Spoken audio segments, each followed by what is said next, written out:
কখনো ভেবে দেখেছেন আপনার প্রিয় টি-শার্টটা ওটা কিন্তু আসলে একটা মাত্র সুতো দিয়ে তৈরি, যেটা লম্বায় কয়েক কিলোমিটার পর্যন্ত হতে পারে।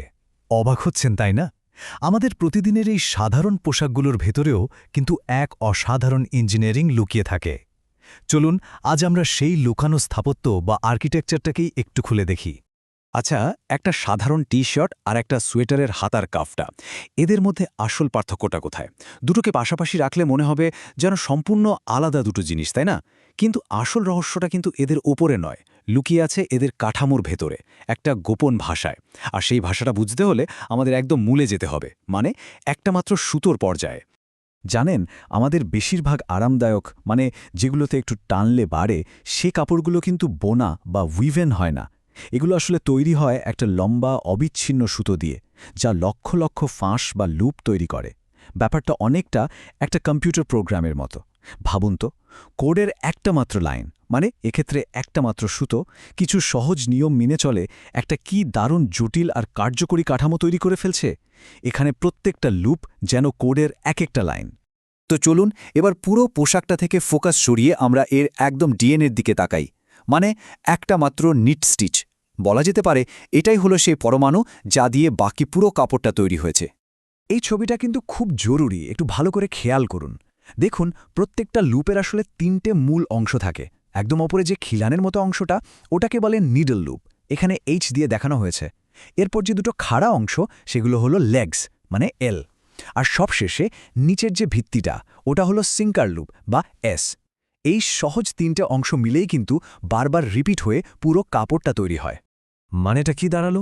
এর মানে হলো প্রত্যেকটা লুপ তার ঠিক নিচের লুপটার ভেতর দিয়ে যায়, আবার একই সাথে তার ওপরের লুপটার জন্য একটা ভিত্তি তৈরি করে। এই যে একটা আরেকটার সাথে জুড়ে থাকা ইন্টারলকিং শিকল, এটাই কিন্তু নিটেড কাপড়কে তার চেনা পরিচিত স্ট্রেচ বা নমনীয়তা দেয়। আমাদের টি শার্টগুলো যে এত আরামদায়ক হয়, তার আসল কারণটাই কিন্তু এই লক্ষ লক্ষ লুপের একে অপরকে ধরে রাখার ক্ষমতা। এখন এই লুপ তৈরি করার কিন্তু দুটো প্রধান অপারেটিং সিস্টেম আছে বলা যেতে পারে। একটা নাম ওয়েফট নিটিং আর একটা ওয়ার্প নিটিং। দুটোতেই লুপ তৈরি হয়, কিন্তু পার্থক্যটা হলো সুতোটা কিভাবে চলে তার পথে। ব্যাপারটা অনেকটা ধরুন লোকাল ট্রেন আর এক্সপ্রেস ট্রেনের মতো। দুটোই তো চলে, কিন্তু চলার ধরন আর রাস্তা একদমই আলাদা। এই ছবি দুটো দেখলে পার্থক্যটা একদম পরিষ্কার হয়ে যাবে। বাম দিকে দেখুন, ওয়ফ নিটিংয়ে সুতোটা চলে পাশাপাশি, মানে হরাইজন্টালি, অনেকটা খাতায় লাইন লেখার মতো। আর ডান দিকে ওয়ার্প নিটিংয়ে অনেকগুলো সুতো একসাথে ওপর নিচ, মানে ভার্টিক্যালি জিগজ্যাগ করে চলে। এই যে কাঠামোগত পার্থক্য, এটাই কিন্তু কাপড়ের ধরনটা পুরোপুরি ঠিক করে দেয়। ওয়ার্প নিটিং কিন্তু বেশ মজবুত আর টেকসই কাপড় তৈরি করে, যেমন ধরুন সোফার কভার বা গাড়ির সিট। কিন্তু আমাদের আলমারিতে যে পোশাকগুলো থাকে, তার বেশিরভাগই কিন্তু ওয়েফট নিট দিয়ে তৈরি। তাই চলুন এখন থেকে আমরা ওয়েফট নিট পরিবারেই ফোকাস করি, কারণ আমাদের টি শার্ট, সোয়েটার এই সবই তো এর সদস্য। ওয়েফট নিটিংয়ের জগতে কিন্তু মাত্র 3টে বেসিক বা মৌলিক স্টিচ আছে, মাত্র 3টে। কিন্তু মজার ব্যাপার হলো, এই সহজ 3টে স্টিচকে নানাভাবে মিশিয়ে আর অদল বদল করে ডিজাইনাররা প্রায় অসীম ধরনের টেক্সচার আর কাপড় তৈরি করতে পারেন। ভাবা যায়? তো চলুন শুরু করা যাক এই পরিবারের সবচেয়ে সাধারণ সদস্যকে দিয়ে। একে বলা যেতে পারে আমাদের পোশাকের জগতের এক আনসাং হিরো বা অনামী নায়ক, প্লেন নিট। যদি কখনো একটা সাধারণ টি শার্টও পরা হয়ে থাকে, তাহলে ধরে নিন প্লেন নিটের সাথে আপনার পরিচয় হয়ে গেছে। এটাই হলো প্রায় সবকিছুর ভিত্তি। নিটিংয়ের কিন্তু নিজস্ব একটা ভাষা আছে। এখানে কাপড়ের দুই পিঠের আলাদা নাম আছে। সামনের দিক বা বাইরের দিকটাকে বলা হয় টেকনিক্যাল ফেস, আর ভেতরের দিকটাকে বলা হয় টেকনিক্যাল ব্যাক। এখন প্লেন নিটের ক্ষেত্রে এই দুটো দিক দেখতে কিন্তু একদমই আলাদা। সামনের দিকে তাকালে দেখবেন পরিষ্কার ভি শেপের কলাম, আর কাপড়টা উল্টে দিলে, মানে পেছনের দিকে, দেখবেন ঢেউ খেলানো খিলানের মতো শাড়ি। এই যে সামনের দিকে ভি আর পেছনের দিকে ঢেউ, এদের মধ্যে টানের একটা পার্থক্য তৈরি হয়। আর ঠিক এই কারণেই প্লেন নিটের কাটা ধারগুলো স্বাভাবিকভাবেই গুটিয়ে বা মুড়ে যায়। এটা কিন্তু কোনো ভুল বা ডিফেক্ট নয়, এটা এর একটা বৈশিষ্ট্য। টি শার্টের নিচে বা হাতায় দেখবেন সেলাই করে এই গুটিয়ে যাওয়াটা আটকানো থাকে। কিন্তু যদি কখনো শুধু কাটা প্লেন নেট কাপড় হাতে পান, দেখবেন ওটা নিজে থেকেই রোল হয়ে যাচ্ছে। আচ্ছা, এবার আসা যাক দ্বিতীয় মৌলিক স্টিচের কথায়, আর এটা আমাদের সবার খুব পরিচিত রেবনেট। ভাবুন তো, আপনার প্রিয় সোয়েটারটার কলার বা হাতার শেষের অংশটা, অথবা একদম নিচের বর্ডারটা, ওই যে বেশ প্রসারণশীল, মানে স্ট্রেচি কিন্তু আটসাট অংশটা, ওটাই হলো রেবনেট। এটা কিভাবে তৈরি হয়? খুব সহজ, ফেস স্টিচের কলম আর ব্যাক স্টিচের কলমগুলোকে পর পর সাজানো হয়, একটা ফেস একটা ব্যাক বা দুটো ফেস দুটো ব্যাক এইভাবে। এর ফলে একটা অ্যাকর্ডিয়নের মতো এফেক্ট তৈরি হয়। ফেস স্টিচগুলো সামনে আসতে চায় আর ব্যাক স্টিচগুলো পেছনে। এতেই তৈরি হয় ওই চেনা ভার্টিক্যাল লাইনের মতো পাঁজর বা রেব, আর এই অ্যাকর্ডিয়নের মতো কাঠামোর জন্যই এটা পাশাপাশি এতটা স্ট্রেচ করতে পারে। আর প্লেন নিটের মতো এর ধারগুলো কিন্তু গুটিয়েও যায় না, কারণ এর কাঠামোটা অনেক বেশি ব্যালেন্সড বা ভারসাম্যপূর্ণ। ঠিক এই কারণেই এটা সোয়েটারের কাফ বা কলারের মতো প্রান্তের জন্য একদম পারফেক্ট। এটা একদিকে যেমন দারুণ স্ট্রেচ দেয়, তেমনই কাপড়টাকে আবার শেপেও ধরে রাখে। আমাদের লিস্টে ৩ নম্বর আর শেষ মৌলিক স্টিচটা হলো পার্ল নেট।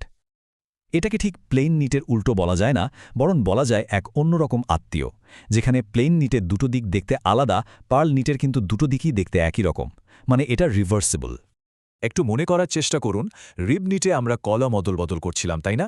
পার্ল নিটে কিন্তু কলম নয়, পুরো শাড়ি বা রো অদল বদল করা হয়। মানে একটা পুরো শাড়ি হবে ফেস স্টিচ আর তার পরের পুরো শাড়িটাই হবে ব্যাক স্টিচ।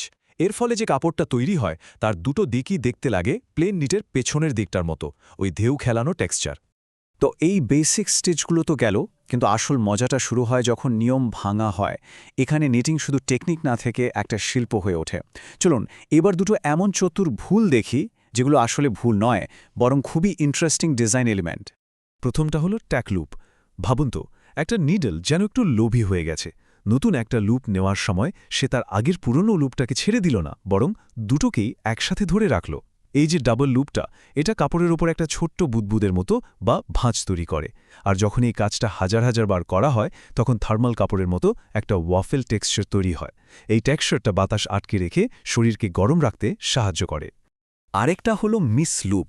এটা ঠিক তার উল্টো। এখানে নিডলটা নড়ার শোনো নতুন সুতোটাকে পাত্তাই দেয় না, এড়িয়ে চলে যায়। এখন ওই যে সুতোটাকে এড়িয়ে যাওয়া হলো, সেটা তো আর হাওয়া হয়ে যায় না, ওটা কাপড়ের পেছন দিক দিয়ে ভেসে চলে যায়, যেটাকে বলে ফ্লোট। এটা চলতে থাকে যতক্ষণ না আবার ওই রঙের সুতোটা ডাক পড়ে। যদি কখনো কোনো ফেয়ার আইল সোয়েটার উল্টে দেখেন, তাহলে পেছনের দিকে এই ভাসমান রঙিন সুতোগুলো চোখে পড়বে। আসলে এভাবেই জটিল মাল্টি কালার ডিজাইনগুলো তৈরি করা হয়। তাহলে সবশেষে প্রশ্নটা কি দাঁড়ায়? এটা কি শুধুই একটা শিল্প নাকি একটা কোড? সত্যি বলতে নিটিং শুধু একটা হাতের কাজ বা কারুশিল্প নয়। এটা আসলে লুপ আর নন লুপ, ফেজ আর ব্যাকের একটা বাইনারি সিস্টেমের মতো। এটা একটা মাত্র সুতো দিয়ে লেখা একটা ভাষা, যা কয়েকটা সহজ নিয়ম মেনে চলে অসীম সৌন্দর্য আর জটিলতা তৈরি করতে পারে। তাই পরের বার যখন আপনার প্রিয় সোয়েটারটা গায়ে দেবেন, একবার ভাববেন এটা শুধু একটা পোশাক নয়, এটা প্রোগ্রামেবল টেক্সটাইল ইঞ্জিনিয়ারিংয়ের একটা অসাধারণ নিদর্শন।